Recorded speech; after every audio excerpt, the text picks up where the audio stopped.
Rousseau is, if I'm pronouncing the name right, and he talked about how educators should focus on getting children ready to thrive as kids rather than preparing them for adulthood, which is what people before him did. Is that right? Yes, I think that's right. I mean, it was saying it's not about cramming adult precepts and ideas and rules into children.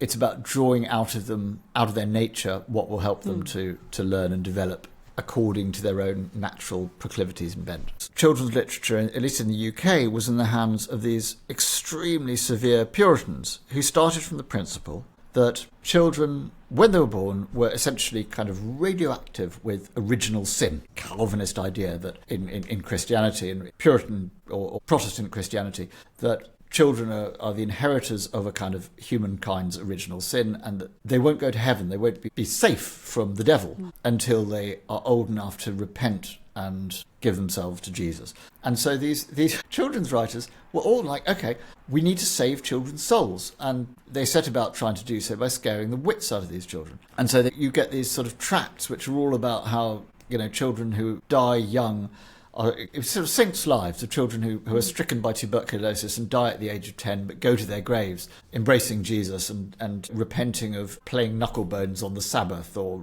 running up and down and being naughty and doing the things we now think are nice for children to do. And it's only in the kind of middle of the 19th century with Alice's Adventures in Wonderland and the books that came after that the idea that children's literature might be there to entertain children, to be funny and to be magical and surprising and naughty.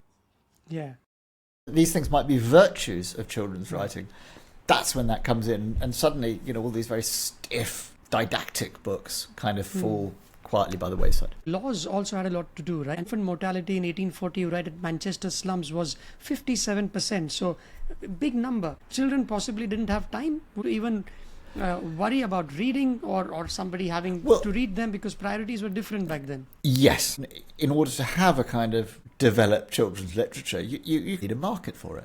Children who can read, or adults who can read to children, as literacy spreads and as universal education starts to become a possibility and then a reality. If you're at the age of 7, you're climbing up a chimney to be a chimney sweep, or you're working at a cotton mill, you're not going to have much time for reading and probably not much money for reading, and you're probably not going to be able to read in any case. So through the sort of 19th and early 20th century, you get a steady move towards reducing child labour, encouraging children to go to school, and to conceptualising childhood as something that's a sort of worthwhile and separate sphere of life and cognition from adulthood. And all that goes hand in hand with the shifts in how children's literature addressed its audience and the audience it found.